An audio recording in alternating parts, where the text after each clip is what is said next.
Alright, let's see if this transition works. Transition's working today. Okay, it's not cursed. Okay, we're good. Alright, so starting off, very simple. Introduce yourself.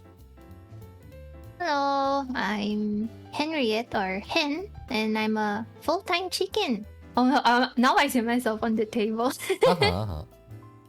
I am an illustrator and character designer and VTuber parent. Mm-hmm. What else do you want to know about me? Honestly, that works fine as an introduction. That's actually quite a fast and nice one, so... I do have to ask though, why exactly the name Hen? Or rather, when I first ran into you, it was literally Hentie. So, go on, please explain that.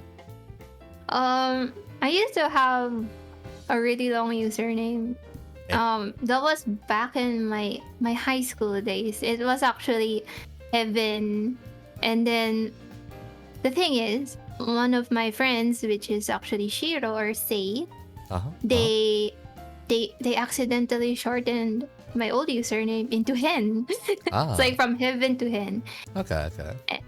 And that was during the DA chat days. And then there were lots of...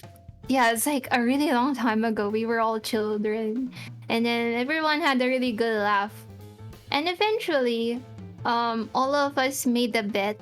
Actually, me, Shiro, Can, and Ham, the 4 main members of Patella, we were all members, and then they started laughing because how did Heaven become Hen?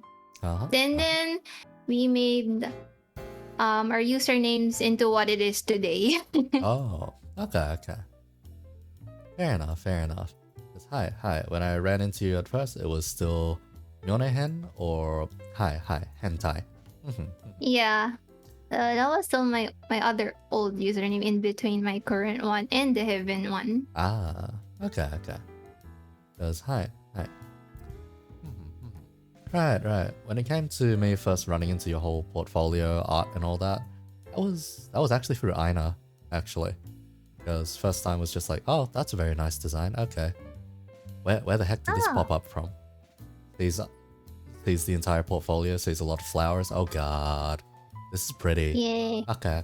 I will keep this person in note. And then commissions opened and I was like, okay, we know where we're going with this. Anyhow. For this next question, it's regarding your current design and the one I had to go ahead and pixel art out. What inspired your design, exactly? Well, besides my mascot being a chicken, I did incorporate the avian characteristics of a chicken, and of course I kept the necktie. And I did base off my VTuber design loosely over my real self because I do have glasses. I am blind without it, and I really love wearing boots. So I made sure that it incorporated the kind of clothes that I like wearing in real life. And I used my favorite pastel colors. Okay. And like you mentioned, my portfolio has so much flowers, I made sure that my outfit has flowers. Hi. I will say the one part of, let's see. Anytime I've interviewed anyone out of the Patella lot, essentially, at least in terms of VTuber children and whatnot, I'm just like, yes, this design is very pretty. Oh god, I'm gonna have to pixel art this out after. Thank you for going through the trouble. Okay. One of the first ones I got through was a Terra, and straight up I was like, this is probably the most complex pixel art I've done in a while. Terra, that was Can's fault. She's the genius behind that design. I know that particular, let's say for Patella stuff, it's a collaboration between yourself and Khan. It's usually Can taking the steering wheel with the designs. Her and I have a different taste, but at the same time, when you put them together, they do look related. We bounce each other, especially when there are times when one of us will have difficulty, so we'll fill up that part for each other. Okay. Fair enough. Anyhow, when it came to the design I had to pixel art out, I'm like, okay, so the one behind me was just hearing me scream every now and then because I was like, how do I get this detail down? How do I work this out in pixel art? Oh god. I'm so sorry. Anytime I saw a little extra flower added, I was like, This is pretty, but Then I saw a lot of my friends reacted the same way. then I saw the hairnet and I was like, oh, that's gonna be a pain to pixel art out. Then I saw the extra feather on top and I was like, I've done a whole gaze before, right? Right? How hard could doing a feather? I gave up on the feather. I'm so sorry. Hi. There was just certain parts of that design where I'm just like, I can't. I really just can't in pixel art form, not unless I increase the resolution or, let's see, increase the resolution or increase like the amount of bits that I'm willing to use. Because, hi. Anytime I do that pixel art, it is just in Game Boy Advance kind of resolution. So very small, ridiculously small. Yeah, pixel canvas is really tiny.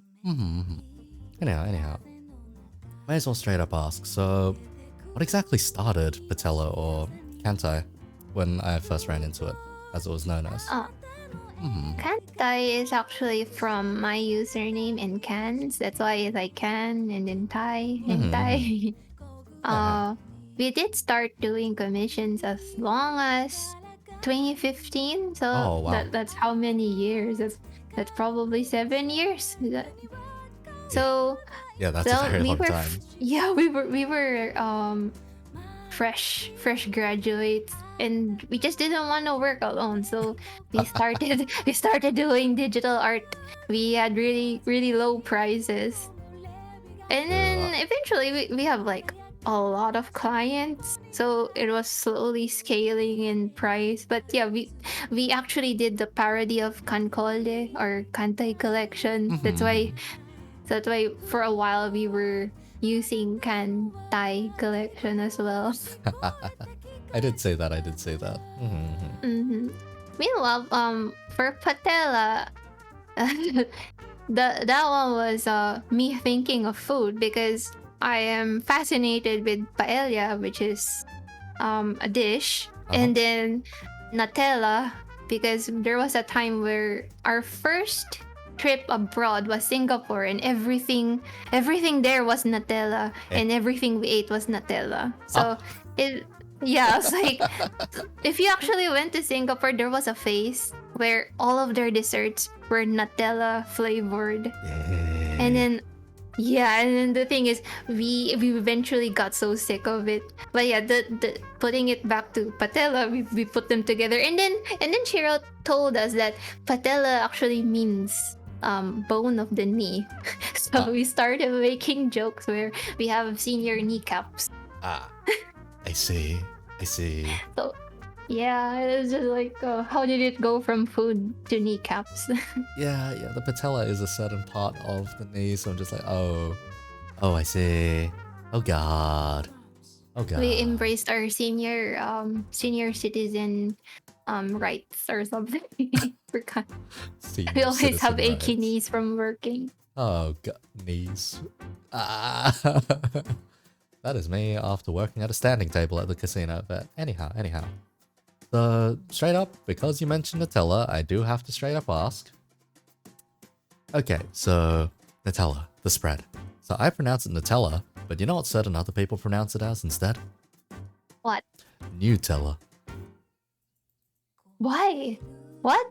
I thought it's based off peanut, like nut. So how did it become Nutella? I know, right? I find that very very horrifying as well, honestly. That people are willing to call it Nutella instead of Nutella. So yeah. What are your thoughts on that? I definitely never heard Nutella until today. So I'm like, who's pronouncing it like that? Too many people that I know. Or maybe they're just pronouncing it like syllabic, so they're reading it as it is. Yeah. That's the more likely one, anyhow.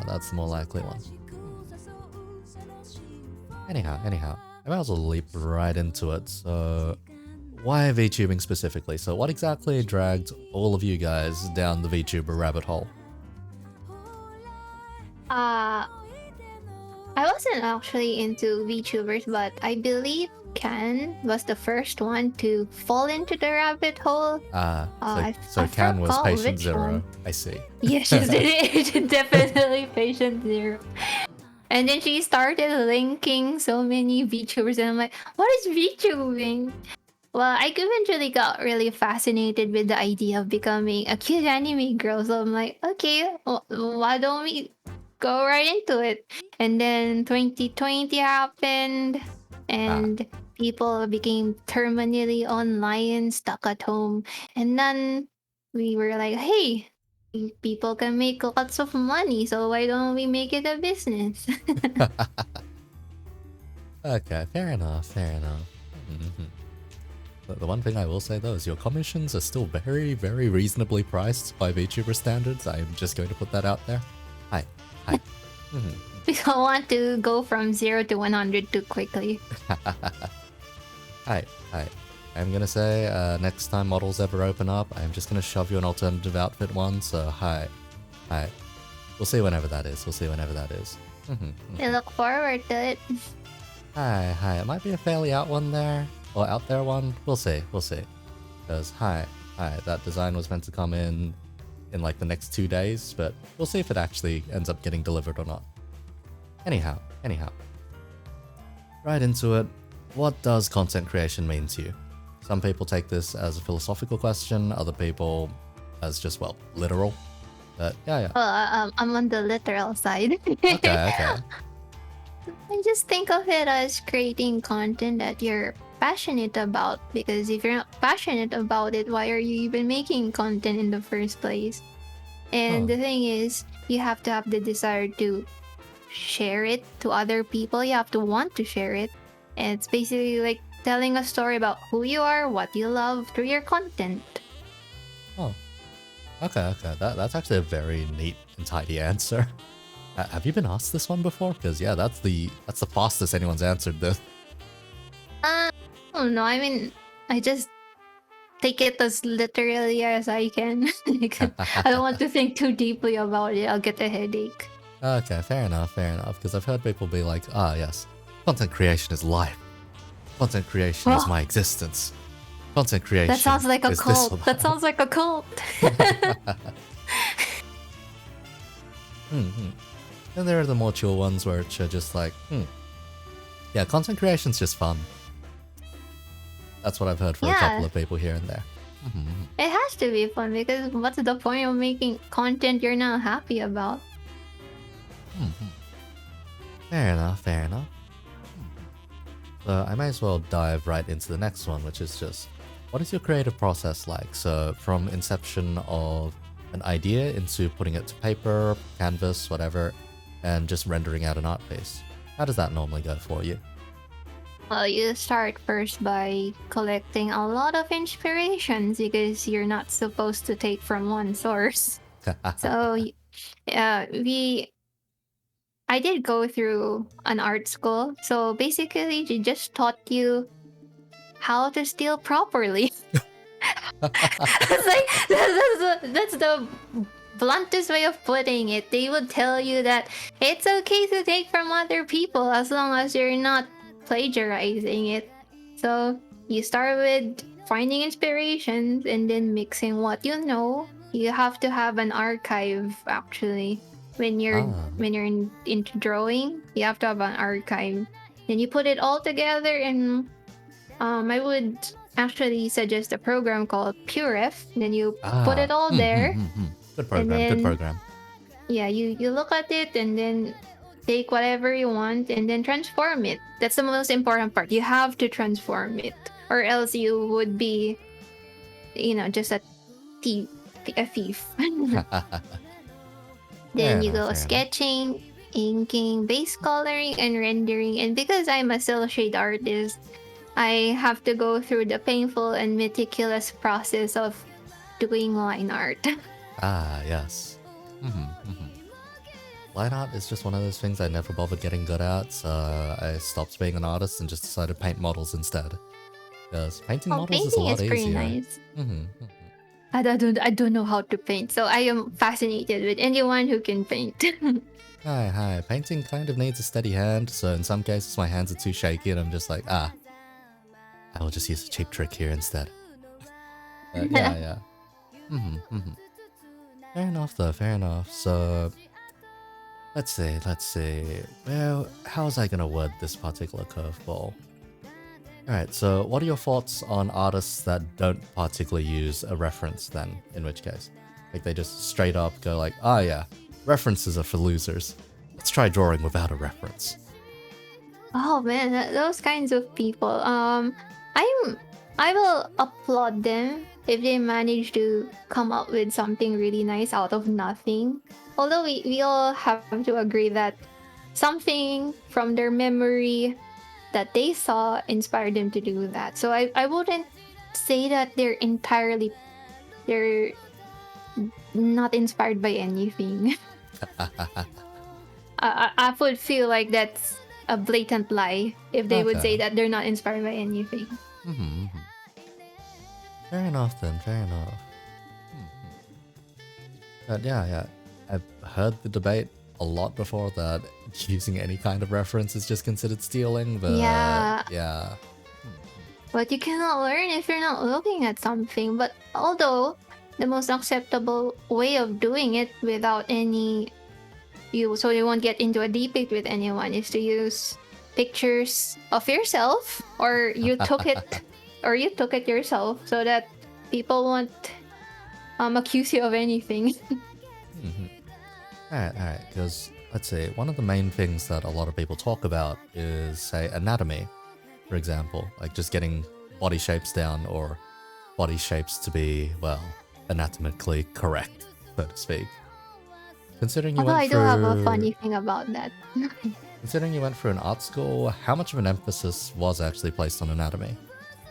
My teacher actually didn't tell us to be, what's the word? It's like scientific about it. Like what mattered to him was that you're doing the silhouette right, you're doing the shading right, but you don't have to be accurate with your anatomy. So whatever I know is pretty different from another person because we usually do a lot of nude drawing. We did have those kinds of sessions where you're supposed to draw a person in a matter of 5 to 10 minutes in different poses.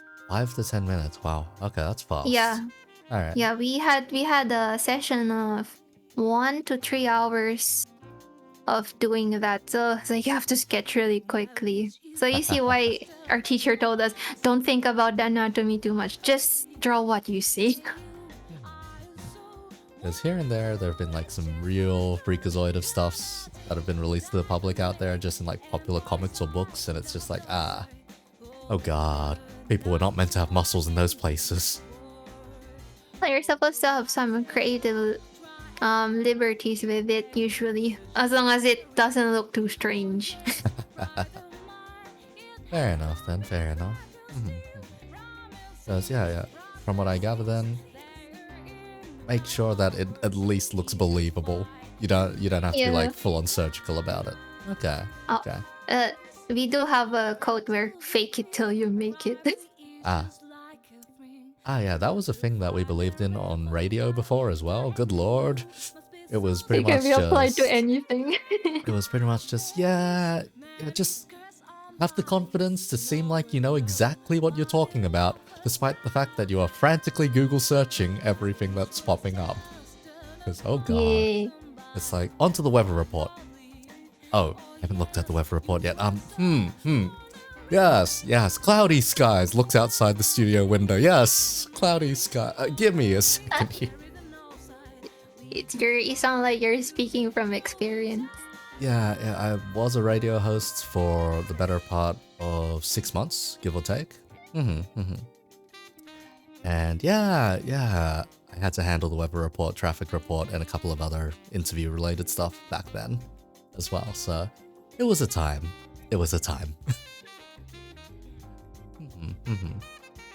Anyhow, since the main bulk of your process has been described, I am curious about how you are when it comes to designs and, say, fashion. So, how exactly do you come up with designs for your characters and their fashion, so to speak? Because you have a heck of a lot of them just lying around in terms of OCs. Oh yeah, I do have a lot of OCs. I did collect a lot of character designs. Not all of them were designed by me. I do collect them from my peers because for me it's my way of supporting other artists and also trying to open my horizon so I'm not stuck in a box. And then at the same time, I get to have new characters. I really love having a lot of characters and building my little worlds with my friends. So that's why I do have a lot of OCs. It's either I made them or I adopted it from someone else. So I did expand my horizon with fashion and character designs from there. Although if you're gonna ask where my origin stories, definitely my main inspirations were the Persona games and also Disgaea. All of Disgaea. I do have a lot of art books of them from my childhood. Wait, really? Disgaea? Okay. Yeah, that was actually... I did play it hardcore back then. that was not something I expected to pop up here, because...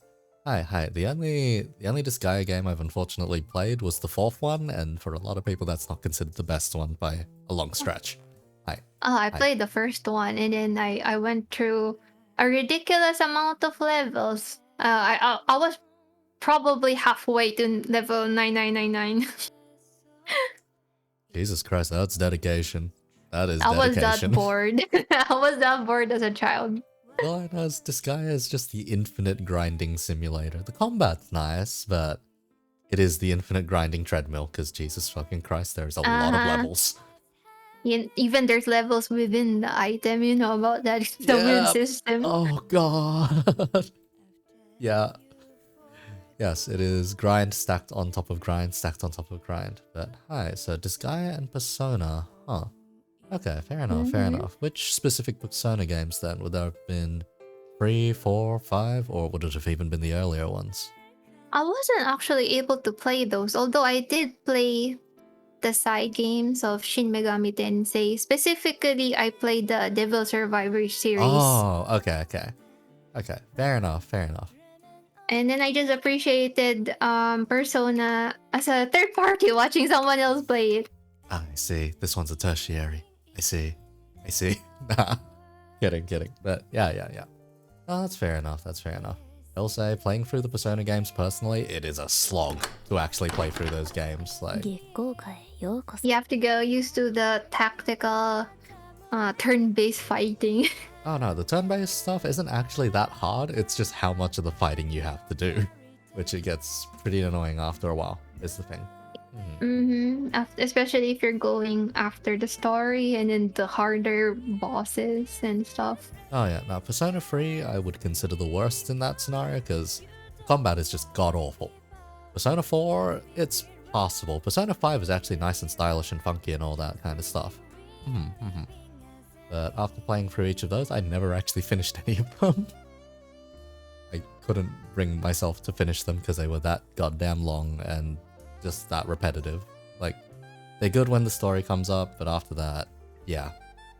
Well, just play the main story and you can put it down and forget about it. but my completionist instincts. Oh no. But anyway. So if it comes to Persona designs, are there any specific ones that you actually do like a lot then? Well, besides Persona 5, I was exposed to it like 3 and 4. Okay. So they were one of my inspirations. Although, like I said, since I didn't play them, I have very strong bias to Devil Survivor, and the main artist of that is Yasuda Suzuhito. It's why my art style kind of very loosely inspired from his. It's at this point I mentioned that's my favorite artist of all time. Oh, it is? Hi. He's the author of my favorite manga, so hi. Which one is it? Yozakura? Yep, Yozakura Quartet. That is my favorite manga of all time. Hi. even if the designs are simple, like he makes really such nice silhouette besides the anatomy. Yeah, it's very dynamic stuff. God damn, another Yasuda appreciator. Yes. Because hi, that man has done some wild stuff out there. Even if it's like really simple stuff, like if you look at the designs in say Durarara, for example, a good chunk of those are very simple but very distinct is the thing. Which is your favorite distinct detail? Let's say, if I had to go for any kind of distinct character, it's probably, if it's out of Durarara, then I'm straight up just gonna say Heiwajima Shizuo, because that bastard is just like, yes. Oh, Simple bartender yeah. with blonde hair and shades. Oh, definitely. I can see why. Although I'm gonna point out one thing that a lot of the girls have in common. If you actually look at they do have a booba slit. No comment. No comment. Yeah, that was one thing that Yasuda loves doing, and I ended up having that habit as well. Good habit. Good design choice. I will say, man definitely knows where to draw some very cultured elements indeed. I have to agree. Amen. Let's see. So, in which case, what would be one of your favorite designs by Yasuda then? The main character from Devil Survivor 1, I forgot what name he used for the anime. But, it's just red pants and then a dark shirt, and then you just get fascinated with the Nekomimi headphones. So, it started with that, especially when I played those games. I was still a teenager, so definitely, you would, as a girl, you would have you would just feel things. Fair enough. That was Devil Survivor. If I recall, those were back on the DS even. Yeah, I did have a DS, so that's why I play that instead of Persona. Fair enough. Anyhow, this next part is going to go over the bit that I had to do a bit of digging for, because as far as I'm concerned, this isn't necessarily what most people know you for, so to speak, but hi. So the RP community. Oh, alright. Nothing. How deep down the rabbit hole are you? Definitely 10 years at least. 10 years into RP, oh god. Yeah, I did start it as a teenager, so it's a lot. But while I did join a few, they didn't necessarily fly off, because like after the concept and everything, they just immediately closed down, except for one. Some people still actually say hi to me, because we all came from this one group, which is called BJBB, and I think the thing is like 2011. Jeez.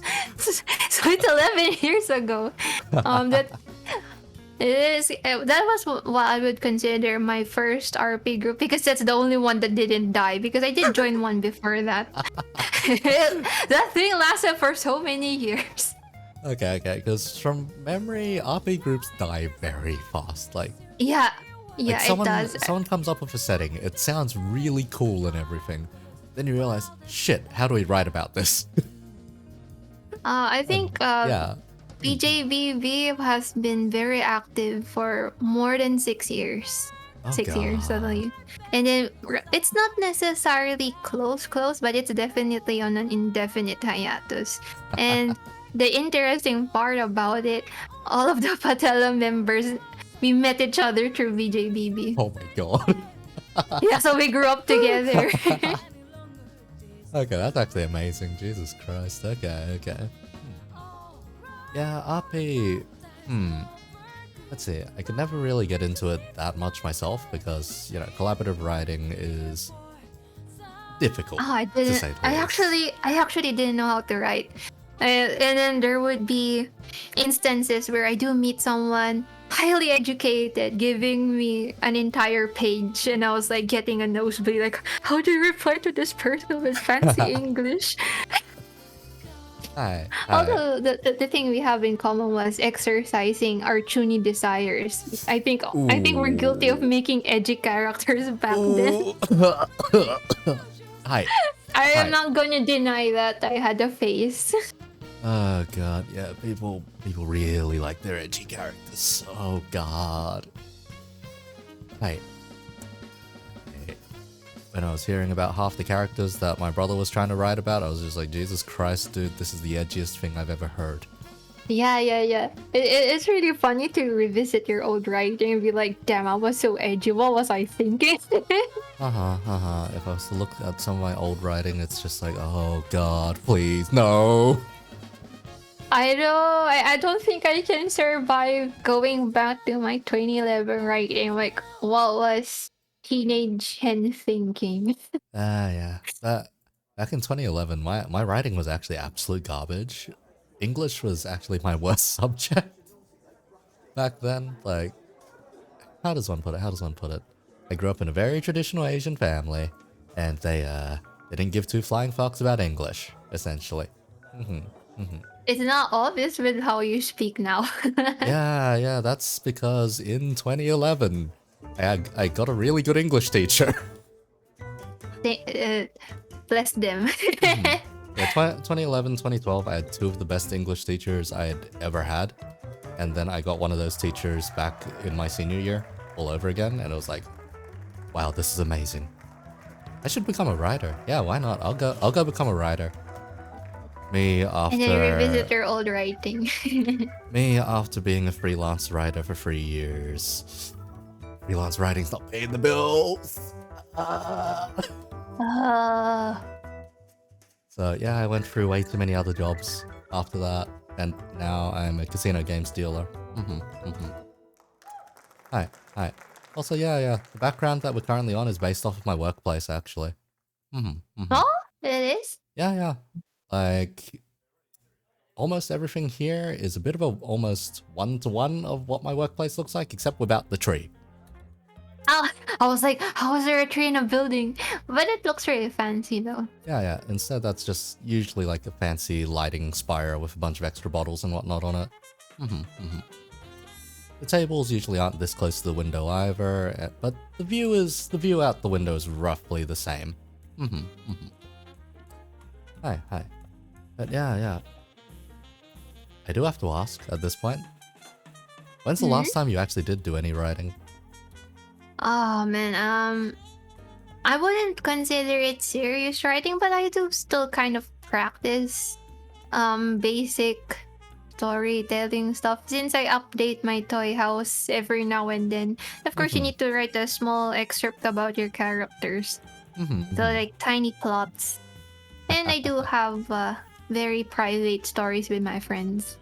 Fair enough. Because yeah. If there's one thing that I never particularly see on any of your main profiles, it's just, hi. Where's the writing? This person was a writer. Where's the writing? I'm hazukashi. Hazukashi. Oi. Says the person which just posts out art every now and then, just very casually. Oi. Because my writing doesn't reflect my art, man. Like, it's okay. I'm not gonna display my writing like that. It's okay. You have a sub account now, an alt account. What are you writing over there? Hazukashi. Let's see your writing sometime. I'll shoot you some of mine at some point. Well, you can always dig in my toy house or my deviant art, and then you can laugh at it, especially the older it gets. It's fine though. Yeah. As far as I'm concerned, it should be alright if you've been writing on and off for about 10-11 years at this point. Most people just get better from there. Hi. Wait a second. Do you actually give me a second here? I'm just gonna casually see if I can't find that link to your toy box right now. Whereabouts was it? Oh, here it was. Blah blah blah. Hi, OCs and art. Penchant for writing stories and RP. Hi.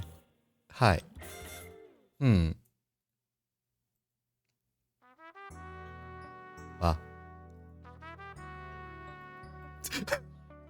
Comment. What Okay. did you see? Go man. I opened up your toy house and then the first thing I clicked on was just the spot which just said Entrancers Adoptable Guide. And the first thing I see there is the quote which just reads, "Don't dream your life, live your dreams." I'm just like, oh god. Oh, that was one of the first worlds that Canon I made. That was 2015, 2016. That was a long time ago. It says 2015, so I'm just like, oh boy. Oh, there is actually a fair bit written there, huh? Okay. Okay, and something more recent, Volixies. Oh, that.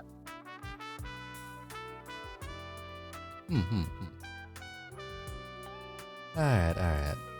So I'm just gonna give this a slight test. Oh man, this might be very embarrassing to hear someone read your own writing. Oh, please no. Don't worry, it's fine. My personal way of writing is I write and read it back out loud to see if there's a particular amount of flow, then adjust accordingly. Because the way I write stories is specifically so they can be read out loud, so... Hi, come in. Let's see, Volixies, Little Sky Fox. As human life began to flourish the Earth, many began to wonder about the purpose of life outside primitive survival. What is my purpose? Why do I struggle to live? What happens after death? You know, you're not a terrible writer, by any stretch. I've seen significantly worse, far worse. Raina? Oh, well, that was a collaboration, the writing there. We did write settings for adoptables back then. Hi. I'll get you to explain the concept of adoptables in just a bit, actually. Hi. Anyhow, I'll just go through this first paragraph. Many theories were made. However, the idea of a superior being ruling above all human life very quickly latched and integrated into the daily lives of the people. They began to pray and worship fervently across the earth, laying all their concerns and blind faith into this man-made belief. Soon, the culmination of the people's wishes and desires weaved together to bring forth the birth of the Gatekeeper, a single being whose purpose was to create life and herd their people. Throughout the years, the Gatekeeper's appearance changed often according to the whims of their believers. From a man, woman, animal, and even land forms, the Gatekeeper could take on all forms, and its presence enveloped the earth. It seemed as if the people's faith would never die, and by extension the Gatekeeper as well. You know what? You're fine, really. Just, hi. Throw out a story sometime. I'd be very, very curious. Because I'll say this now, there was a time where I did have to go around and scout writers for a project, and that was a painful experience. That was a very, very painful experience. Oh, Anyhow, because someone redeemed something very cursed, I'm going to have to add nya to the end of everything I say for the next 5 minutes, so go man about that. Anyhow, nya. So, do go on. Explain the concept of adoptables, nya. Because, honestly, I haven't actually delved too far into adoptables, really, nya. Different from pre-designed VTubers. Like, there's already a design, and then you either buy it as a set price, but there's actually options of having auction. The people would bid on the design, which is a much more common way of selling adopts, especially back then. And I still think that it's still the most popular method of selling it now. I'm not that active, so I cannot be sure. Fair enough then. Some people even mixed adoptables with RP groups. So it's basically a very expensive RP group. Yeah. it gets messy since money is involved. Oh god, yeah. Oh god. Yeah. I didn't touch that. I can imagine, yeah, because let's see, if it comes to things being auctioned off and whatnot, yeah, it is very, very difficult to police, yeah. Because good lord, auctions are messy. They can bid beyond their means, which is really bad since you can't really control it. I find that a very interesting concept, just bidding for a character now, and people that would bid beyond their means for a character now. But you know what? If the adoptable is solid and all of the stuff behind them and whatnot is interesting, then why not? Yeah, why not? People have bid on some very interesting things before, yeah. It's their money. I just hope that they're not harming themselves. That's all I ask. Me at the casino watching people spend away their life savings now. No, not really. We're a very ethical casino, so I don't actually see that very often now. Hi. Anyhow, on to some of the other stuff that you've done work for, by the way. One of the things I ran into, like last year sometime now. So I was playing a different game called One Step from Eden now. For some reason, they just had a collaboration with a game called Quantum Protocol now. I was like, you know what? That one. I was like, Quantum Protocol looks pretty cool now. I'll give it a shot sometime now. So I downloaded it, booted it up, started playing through, and I was like, why does all of this art look very, very familiar now?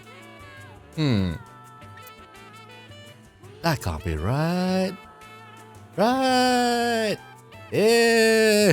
So I jump into the game dev's Discord and I'm like, hi. If you don't mind, since I'm not exactly anywhere close to finishing the game and getting to the credits now, can you send me the list of artists that you went ahead and grabbed now? You were at the top of the list and I was like, I'm dumb. Oh god, I'm dumb now. At least you kind of sense that it was me.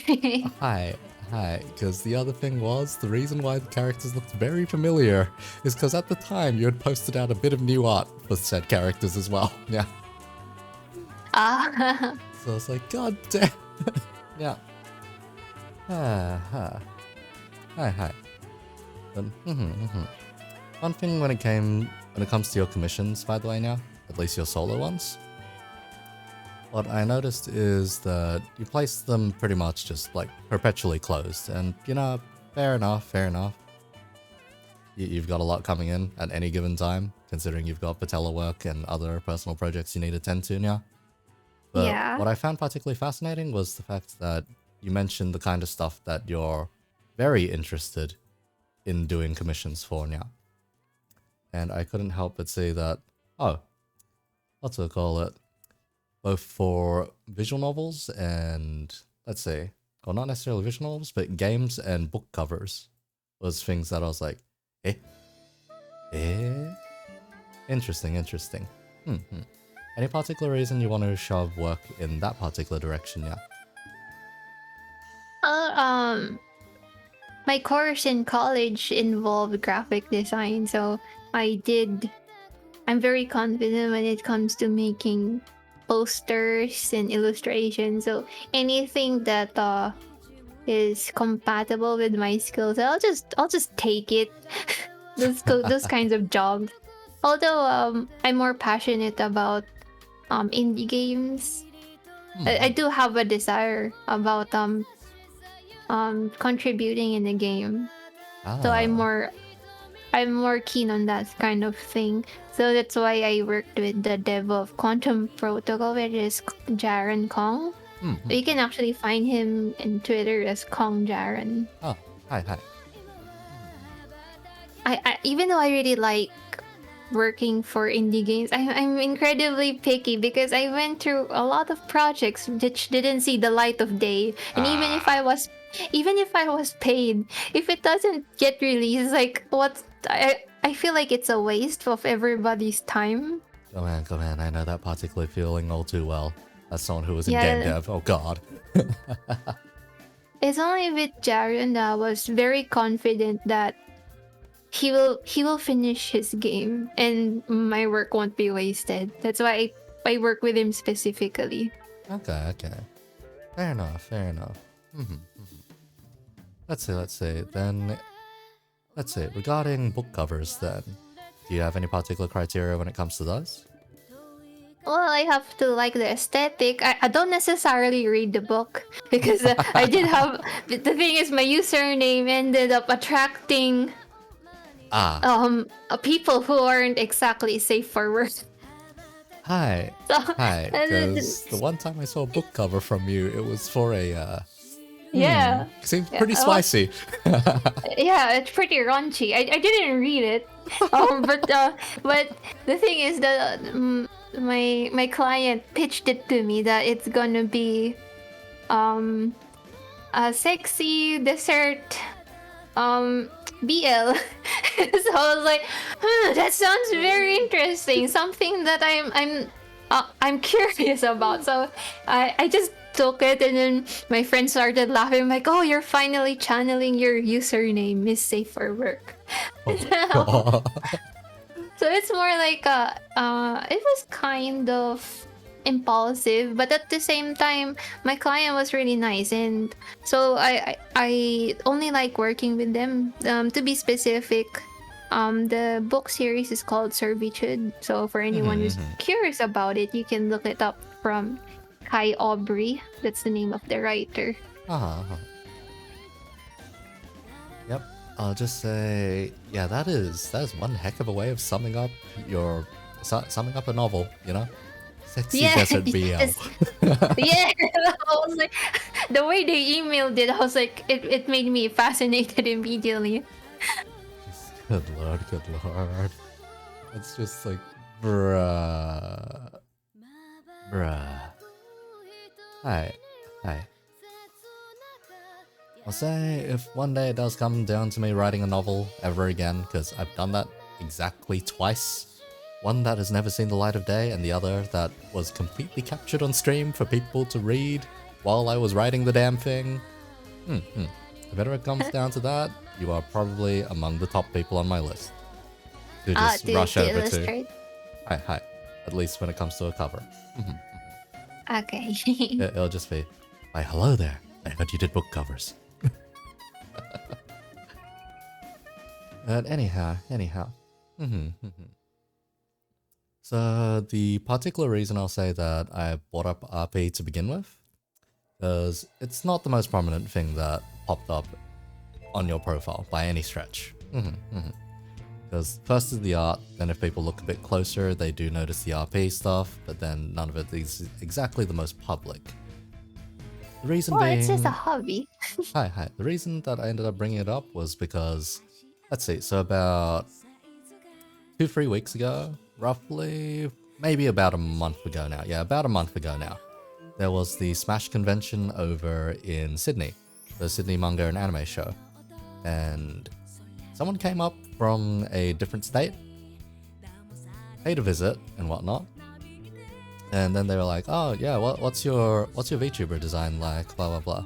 They took one look at it, they saw the 2 names that it was designed by, and were like, oh, I know those names. Yes, you have very good taste in artists, and also, yes, I know this person from back in the RP days. I'm just like, Did they mention what group? They didn't particularly mention what group, but it was someone very, let's see, someone that was very, very much head and gutter kind of person. Let's see, what was their at again? I remember their name started with a V. Anyhow. Might send you that later, because it was that particular person where I was just like, Okay. This seems interesting. Guess I'll dig around a bit. And hi, that leads us to here.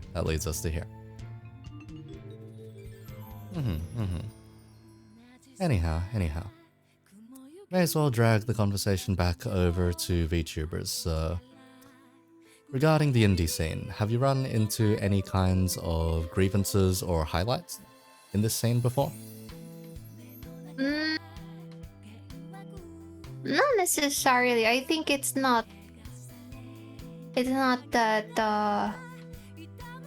too much. I can't really word it, but it's more like I'm just an observer of any of the weird stuff. I don't remember. I don't remember having any direct grievances with anyone. Okay.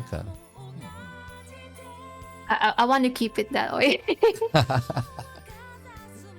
Fair enough. It's usually far better off to just not get involved with that kind of stuff. Because, yeah, stuff over here gets very messy. Quite a lot of stuff here and there. I'm just like, yeah, nah, I'm gonna stick away. I'm gonna pretend this doesn't exist. If not, I will just You salt. do not perceive. Just do not perceive. If not, I'll just salt about it in private. I think it's better that way for everybody. Honestly, if there's a single thing that I would salt about in public, it's the lack of storytelling capability that people have sometimes. Good God.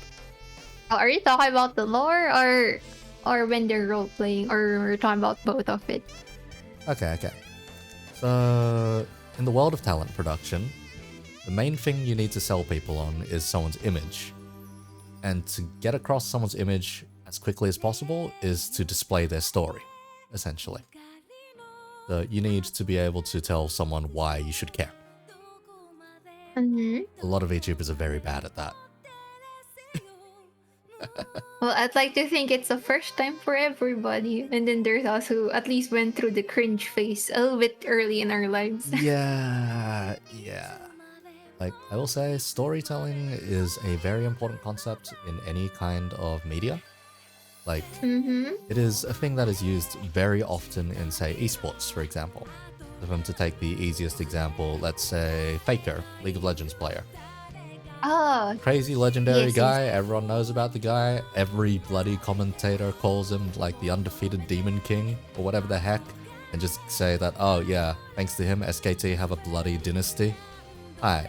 And they hype him up like crazy. Not to mention the music videos. The expensive music videos. Very bloody expensive music videos. But yeah.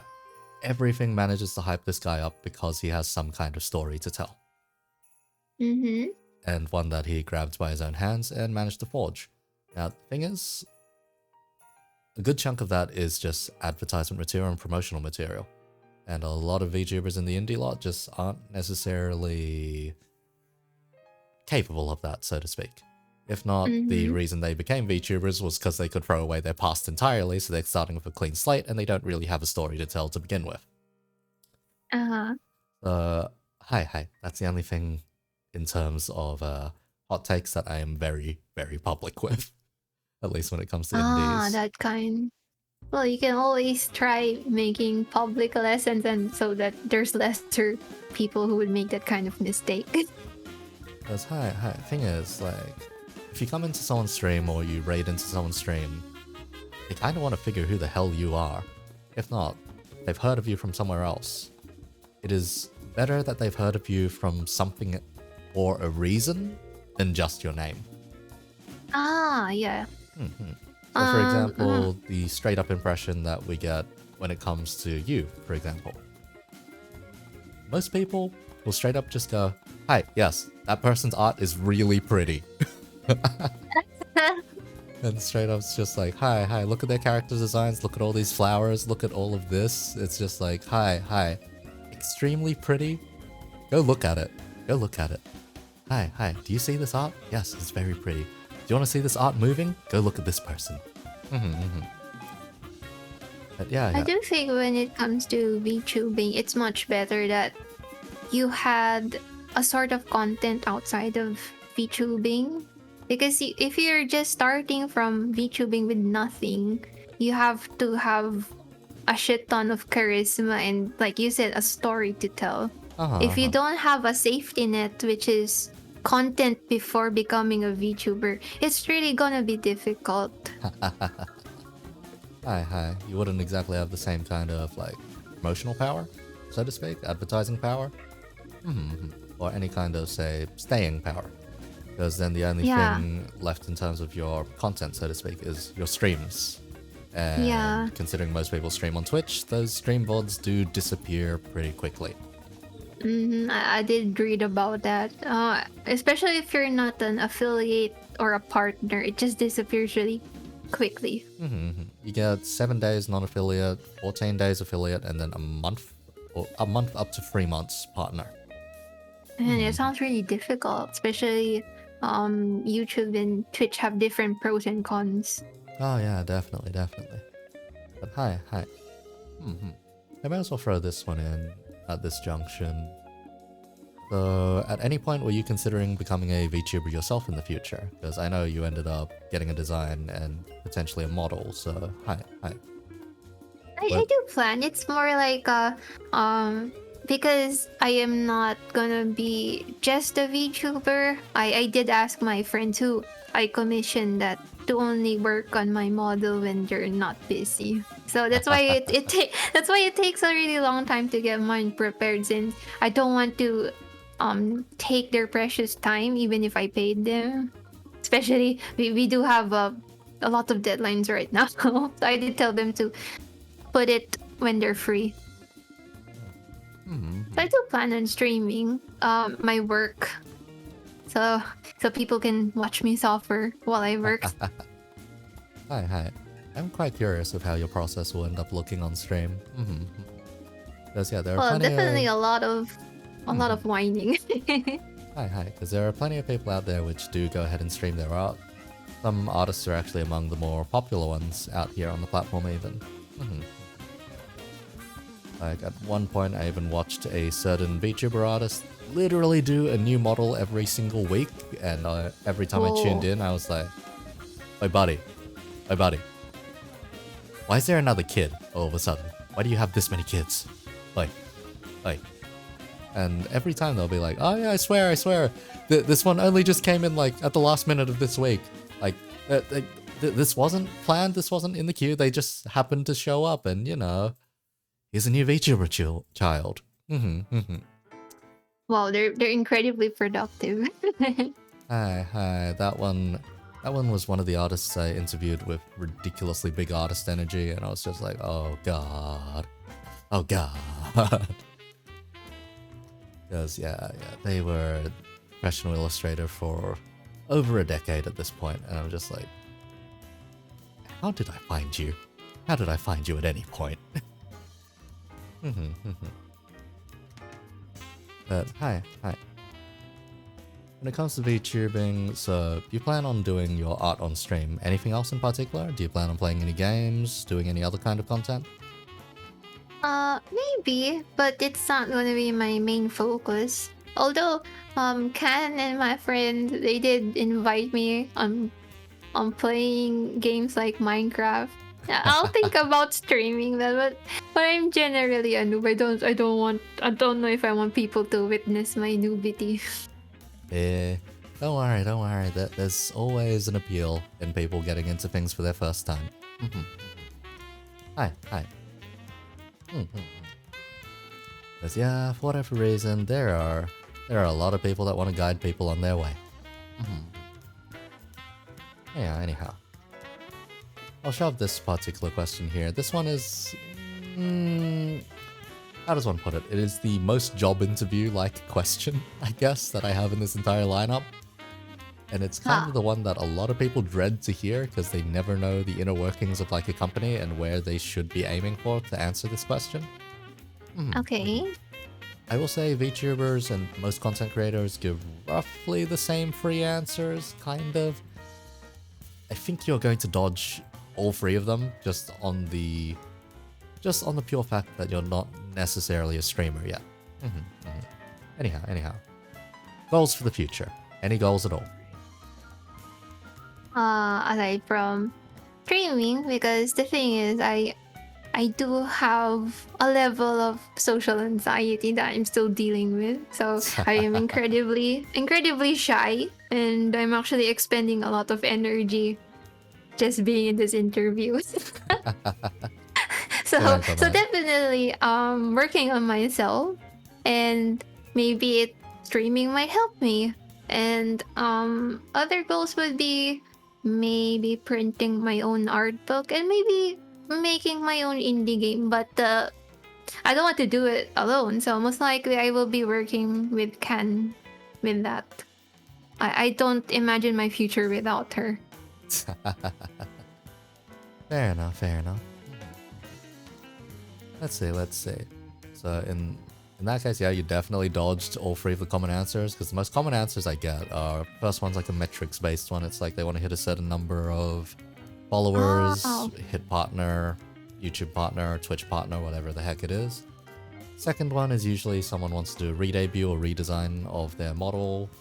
A good chunk of the people I've actually interviewed at this point who have said that one have actually gone through with it at this point. Oh, well, my goals are very simple. Oh, and the last one's probably the most cursed one, and it gets the most violent reactions from people that hear it. People want to do ASMR content. ASMR. Okay, what kind of question were you?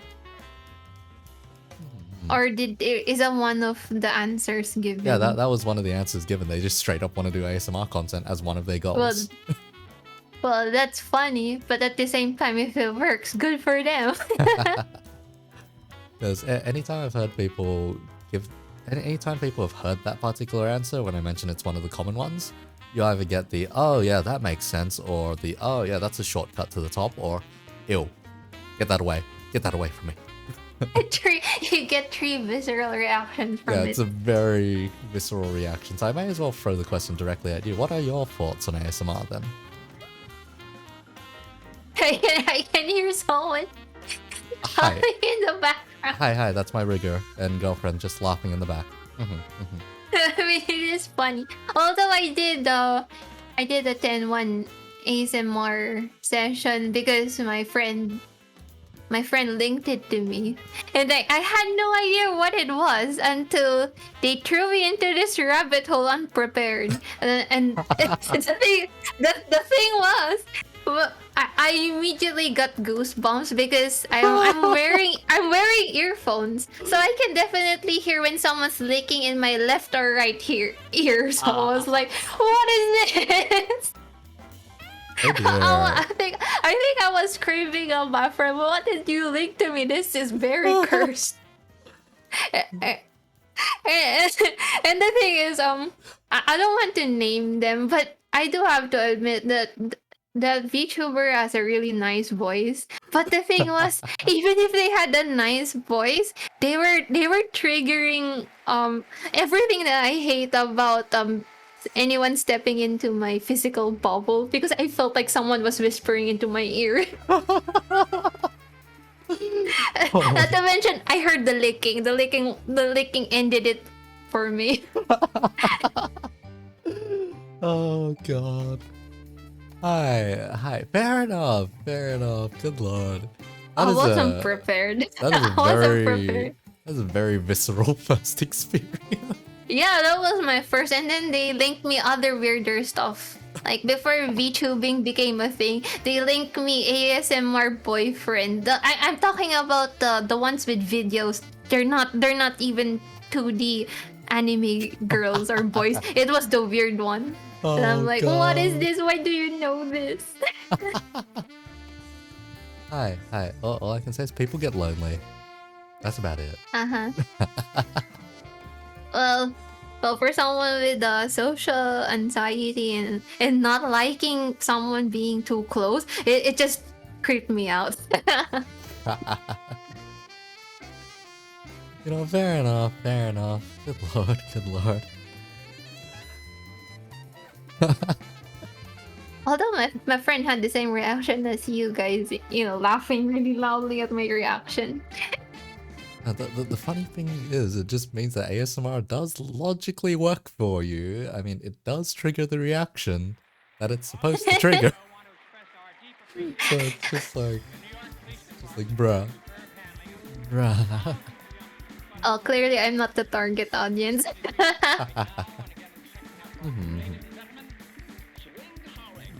Hi. Anyhow, onto a different set of questions. So what kind of audience do you think you attract? Like, in terms of your art, what do you think your art appeals to, so to speak? I'm not sure, but basically, if they like my stuff, they like my stuff. Then we all jive in the same aesthetic bubble. Because I think you can tell that I go recycle a lot of themes with elegance and flowers. So I think I do attract people who appreciate those things. Definitely. Fair enough. Because when seeing your art was just like, hi, this is very nice. There are a lot of flowers. This is very nice. I need more words in my vocabulary to describe this, but I am a bit smooth-brained when looking at very pretty things, so hi. This is pretty. And that was just me staring at things for a while, and just scrolling down and just being like, oh, shame, commissions are closed. We'll wait for things to, we'll wait. I'm sorry, I am like usually closed. My door is like half, like tiny open, ajar. Hi, that's when the moment that like the Kantai VTuber commissions opened up, I was like, alright, we're fucking going for these.